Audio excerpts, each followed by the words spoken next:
Every tragedy is a call to reflect on our own sinfulness and on our own mortality.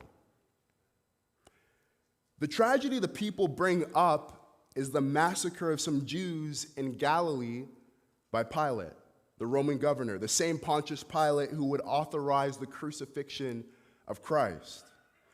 The details and the reasons for this killing was unknown, but from what we can gather, this group of Jews was seen as an enemy to Rome, maybe because they were rebellious.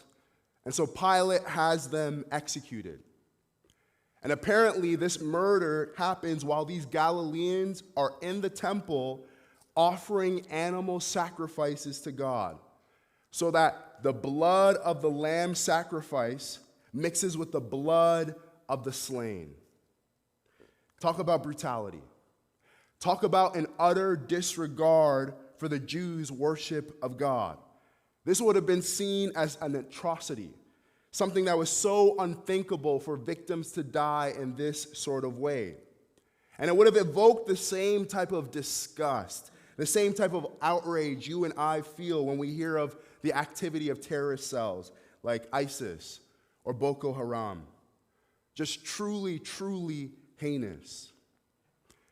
It was so evil and so terrible, such a terrible way to die, that it was guaranteed to bring the same thing to mind in every Jew who heard about the incident. They would have thought to themselves, man, those Galileans must have been some terrible, wicked sinners for them to die in that way.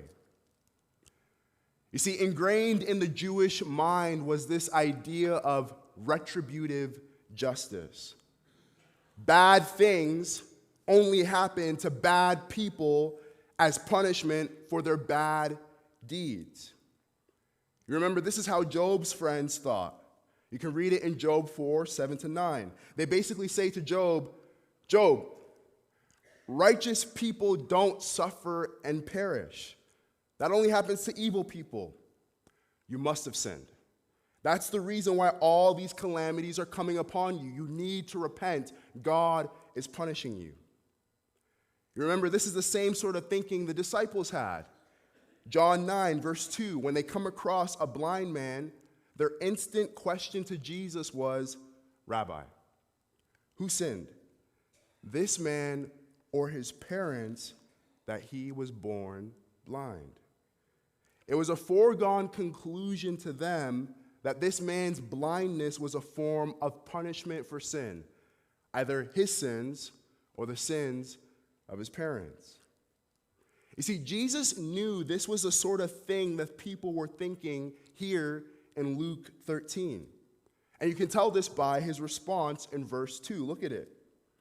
And he answered them, do you think that these Galileans were worse sinners than all the other Galileans because they suffered in this way?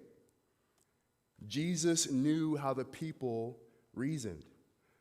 And you know, for all our sophistication, people have not changed. People still think this way today.